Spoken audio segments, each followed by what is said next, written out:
When I think you're falling asleep, I'm just going to step over and just create that feedback noise. You can also shout and tell people, this is the last session of the day, please join us. Last session of the day, you do not want to miss this. All right. Okay, the music stopped. You're ready. All right, so we are here at Terafina, and we're here today to tell you how we've used the Salesforce technology to shape financial services. So my name is Tiffany Montez, and I am the VP of Implementation and Support at Terafina.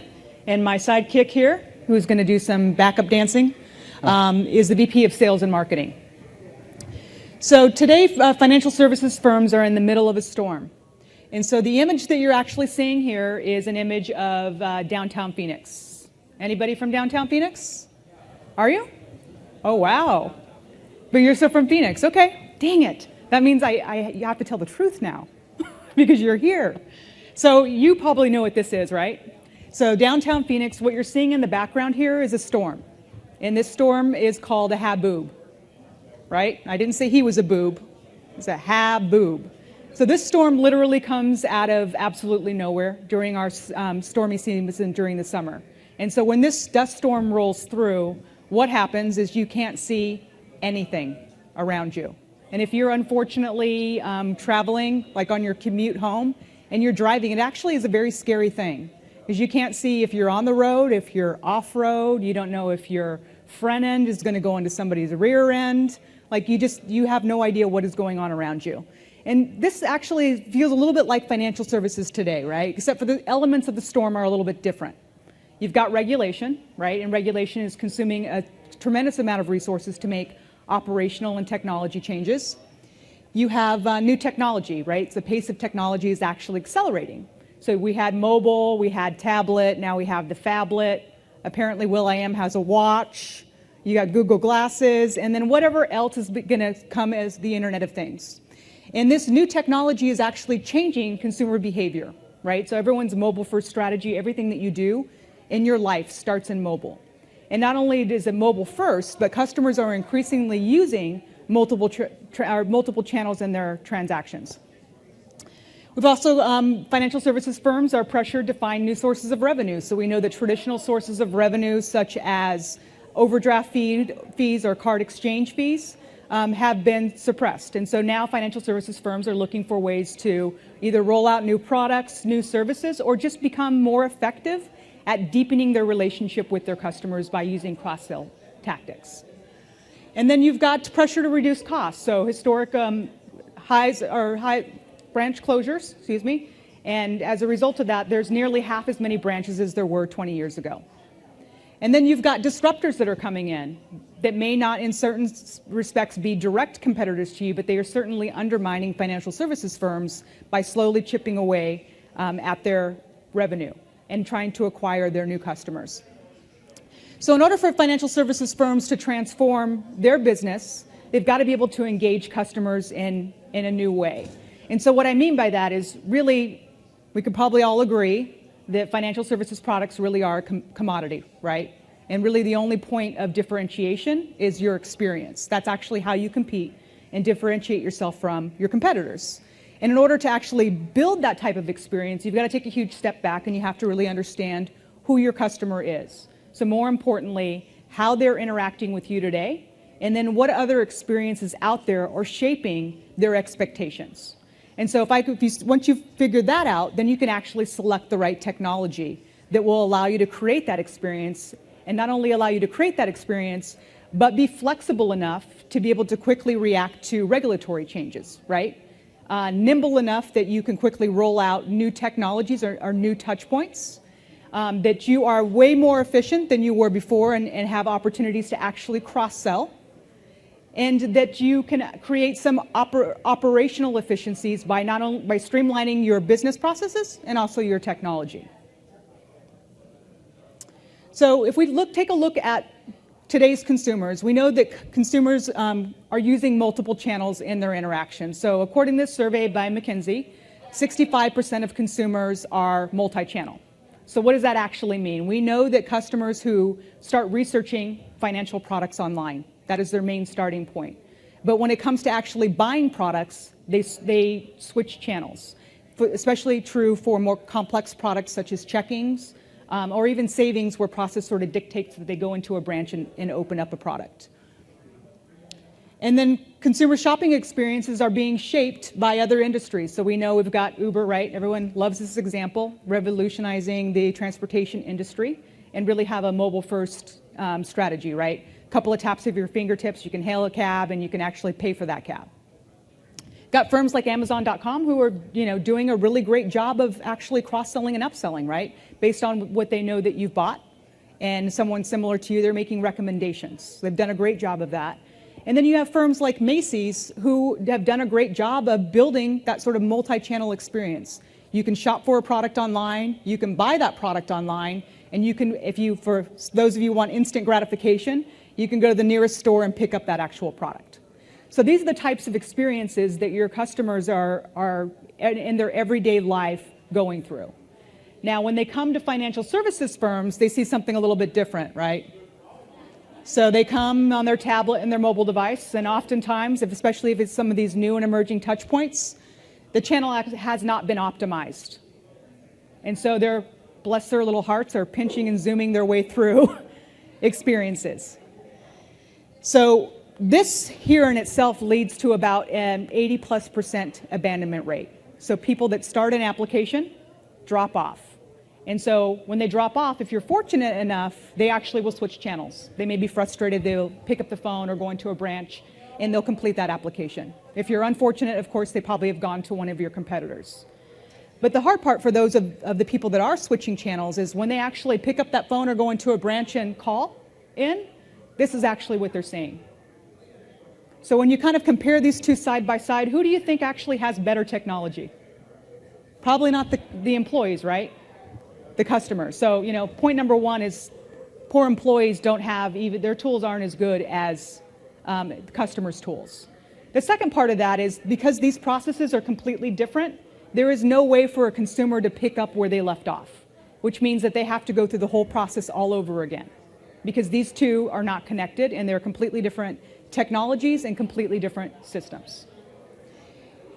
And that's happened because every single time that a financial institution rolls out a channel, it's built independently, right? It's built in a silo, and that silo connects to, if you're lucky, the same back-end systems. In some instances, it may not be. You may have a different reporting system for each one of the channels. So the actual infrastructure and the way that things have set up have made it virtually impossible for a consumer to move from one channel to another and to seamlessly pick up where they left off. And really the impact of all of that is that there's impact to revenue, there's impact to efficiency, and there's impact to customer satisfaction.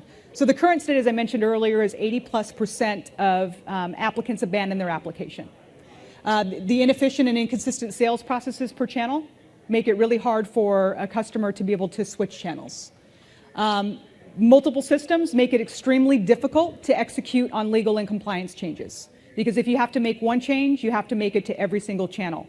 And if there's some that happen to be multiple products, you got to make it to every product on every single channel in which you sell that product. And then sales systems aren't flexible enough, again, to be able to support new and emerging channels, which is kind of the impact of the result of having every single time a new touch point comes, a new channel is built, and then that channel is managed in silo. So the effect on sales is that leads are rarely captured. There's 80% of your people that are leaving you can actually be capturing a lead on, and leads aren't captured. There's not cross-channel management of leads, and there's inconsistently in the sales processes make it hard, again, for a customer to pick up exactly where they left off in another channel. So what we're recommending is that really in order to be able to support a consumer the way that they want to be supported and the way that they actually use channels is moving from the siloed approach of a single channel to what we call omni-channel. So again, allowing a customer to be able to shift channels at will and to be able to move through your organization any way that they want to, and be able to seamlessly pick up exactly where they left off. So now what I'd love to do is I'm going to turn it over to my sidekick here, Mr. Boris Grinchman, and he is going to tell you how we help our clients solve the omni-channel dilemma. Boris? Thank you very much, Tiffany. Thank you, everybody, for making your way over here at such a late evening hour. I'll stand on this side. So, as Tiffany alluded to, what we wanted to do is really we wanted to create these wonderful experiences We wanted to create these wonderful experiences for customers. We also wanted to create them for employees. And if we really focused our goal on creating these wonderful experiences in the digital or mobile side, or just in the call center side, or just in the branch, each one of those could have been a standalone business, and we could have had a good system by just doing all of that. But our goal really wasn't to do something good. We wanted to do something great. And having done this to some degree at other large financial institutions, we've sort of perfected of how we create these beautiful, easy experiences on the sales side specifically. And what we created is the industry's first Omni-Channel Sales Platform. It's built natively on the Salesforce cloud, and it combines the sales process across digital, mobile, branch, and call center, all in one solution, all in one platform, with analytics behind it, with e-sign signature solutions behind it, with document exchange behind it, sort of all living in one area. So with that said, let's talk about how we do this and how we thought about this problem. We thought about it from two ways. So first, we thought about it on the customer side. For the customer, it needed to be easy, it needed to be simple. Earlier, Tiffany was showing the Uber experience. What's so great about Uber? Oh, because it's easy. That's right. So that's kind of what we thought about it.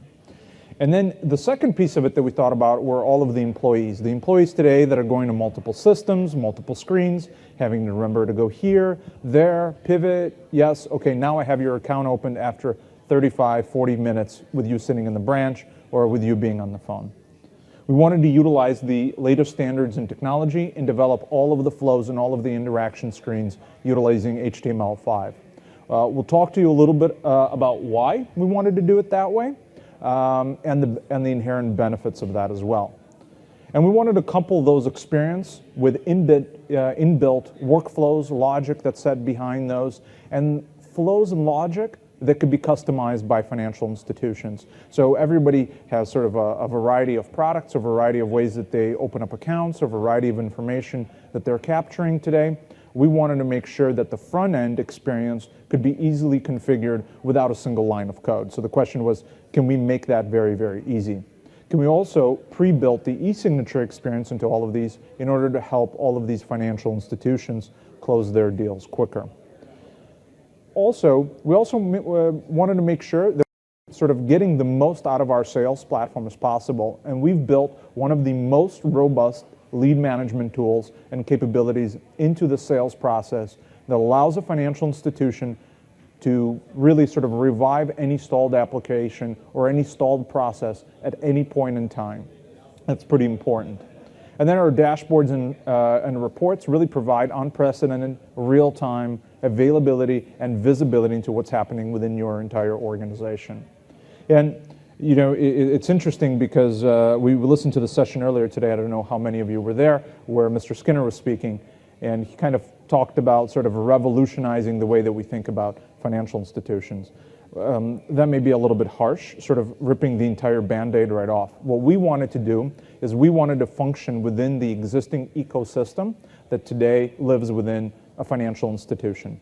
And what that meant for us is that utilizing and being built natively on the Salesforce platform allowed us to integrate into all of the key core and underwriting systems that exist within a financial institution, and really creating this ubiquitous experience for both the employees and the customers that was integrated with all of the other vendors, underwriting systems, and core systems that may exist there.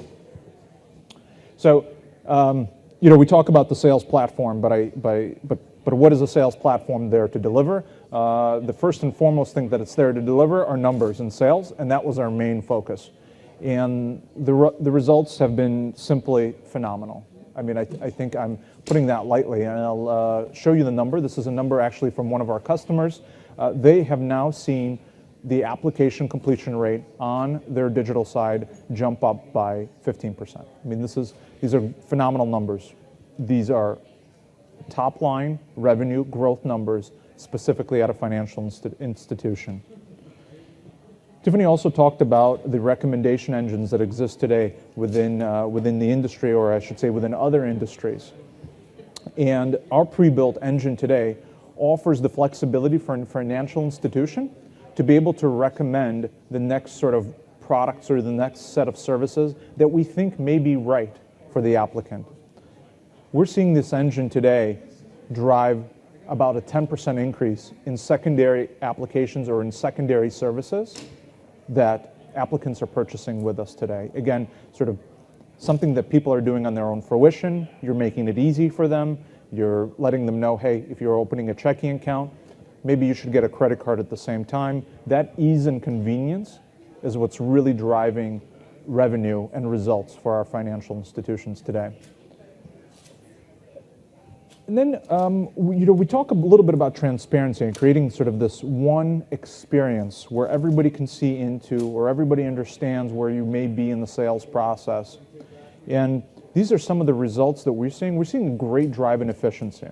Just by everybody understanding where you are in the sales process, we're seeing now about a 20% reduction in call volume traffic. And you may ask sort of why, how do you come up with these numbers? Well, what we see today is there's less and less interactions where people are just calling in asking, what's the latest status? What is the next document I need to provide? All of those phone calls have gone away. People have their device in their hand. They now understand at every point in time where their application is, what are the next steps, who I need to talk to, and it becomes easy. And everywhere this customer goes, every single channel, every person they talk to within the organization at any point in time recognizes that fact of where they are in the application process. All of this really has led to an improved customer experience. We've seen about a 5% increase in NPS scores across our customer base by creating this very, very easy, seamless shift between channels and unprecedented transparency. So the question becomes, all right, so these are wonderful, but how did you do it? How were you able to achieve these things, and what are some of these drivers? So we wanted to start with that HTML5 experience, and our experience really needed to be drawn upon a mobile-first approach. So when we started to design what is the next workflow or sales process, we really designed it around a tablet-first approach. And that tablet-first approach kind of had two benefits. One, of course, is the customer benefit that everybody thinks about, which is now everybody that has a tablet in their hand can complete any sales process in their living room or at work or whenever they're just sort of hanging out. But the second piece is this notion of what branches will look like in the future, or what the broker channel will look like in the future. It may not be at a physical location where people are coming in, but it may be the reverse, where we're actually going to the homes or the places of work of these individuals, and we're now having these consultative conversations, and we're helping them along, and we're opening up products on their behalf. Now, of course, this great tablet approach also translates well into the PC and allows for full functionality there. But with mobile, we had even a further or different approach, because what we recognize is that while everybody has a mobile phone, their attention span and the depth, if you will, of how far they will go during a sales interaction will be limited.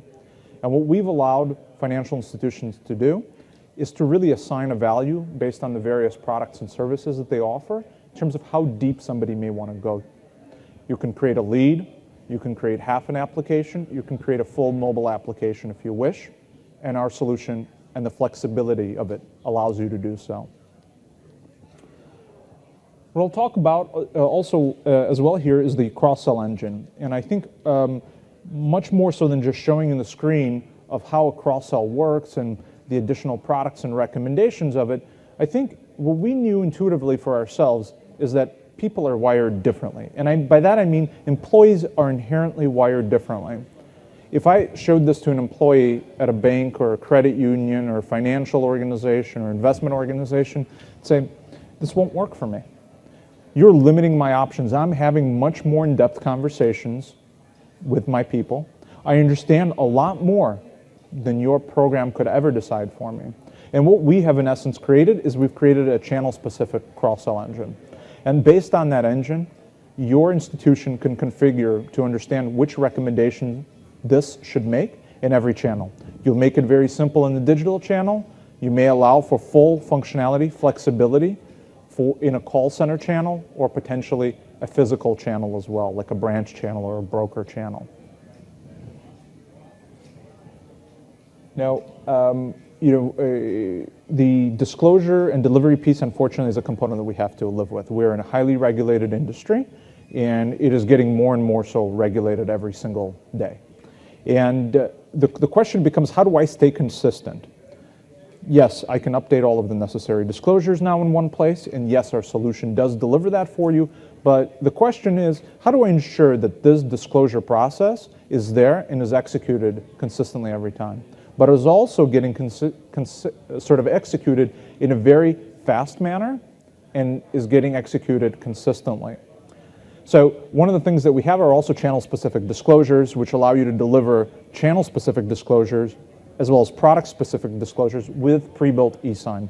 DocuSign is one of the partners that we partner on this with, and we allow for you to deliver disclosures in a multitude of ways, whether it's through a point-of-sale e-sign, whether through an email or post-sale sign process, or through simply a notification.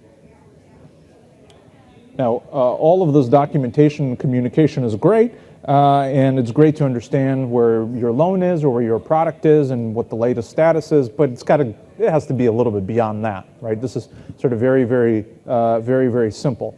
We need to facilitate that two-way communication. Yes, we have silos. Unfortunately, that's the way that our organizations are structured today, but if we can help it, we can do a tremendous amount of good. And what we allow our financial institutions to do is to have a common repository portal, a portal where we can exchange notes and documents with our applicant at any point in time. They can receive statuses on where they are in the application process, what we need next for them, what documents they may need to provide in order to satisfy our stipulations. And we give them the ability, of course, not to only upload these, but to also take pictures of those documents and immediately upload them as well. So this process, in essence, is the lubricant, if you will, that creates that ease of communication and provides a faster closing process during the sale. And again, sort of what is the goal of this? The goal of this is to make it easy for the customer so that the customer can begin, resume, save, come back later, and communicate what their needs are in any channel at any given point in time and start and stop their sales interaction. Now, we talked a lot about the customer and their visibility, but we also wanted to speak about the financial institution and the unprecedented visibility that we provide to them. You know, with some of the tools that are available in the market today, we're able to achieve a lot, and so can the customer. And we wanted to go beyond just visibility and insight to understand of how many sales conversations do we have, how many do we close. The questions have to become more intelligent. It's how many conversations did I have, how many did I close, which channel helped me close those interactions, where did my customers get stuck, where did they need help, where's a natural inflection point, meaning where do people not look to complete a mortgage and when do they want to take it into the branch or into the call center for some assistance. And also having real-time visibility with our dashboards into the necessary flows and fallout periods by product, by channel, by user. This really helps us to identify the key pain points and helps us monitor those pain points. Our overall reports and dashboards give you an ability to view not only your digital channel, but your call center channel and branch channel and all of those channels in real time and understand their contribution to the bottom line at any point in time. And best of all, the analytics actually integrates with all of your digital assets.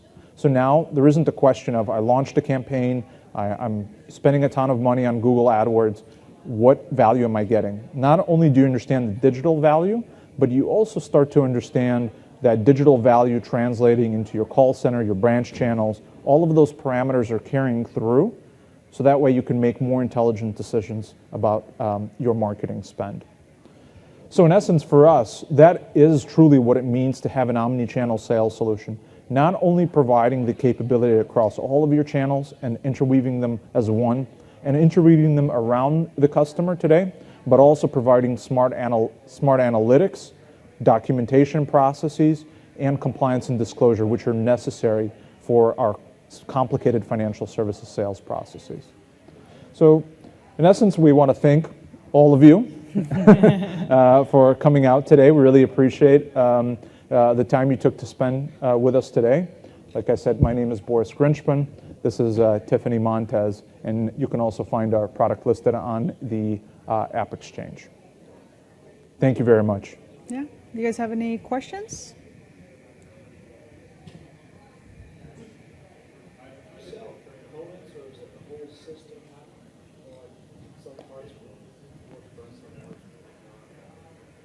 Yeah, so we do sell this in components. So what we commonly find is that organizations want to take a little bit of a step approach into this.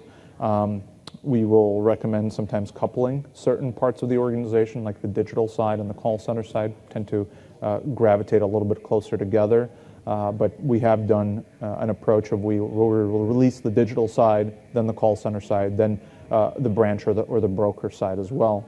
So that way it's sort of a phased rollout. And we've done that by channel, but we've done that sometimes by product group as well. We'll just pick one product and do that really well throughout, and then we'll move into other products and things like that.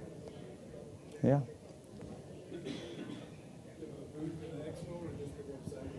Just the website. We do not have a booth. We thought it'd be better to speak with people. Just can't compete with Will.i.am, but In the Giants game, so unfair to us. yes, that's okay. We will continue to go through. So All right, thank you absolutely, again. it was our pleasure. Yeah. Bye.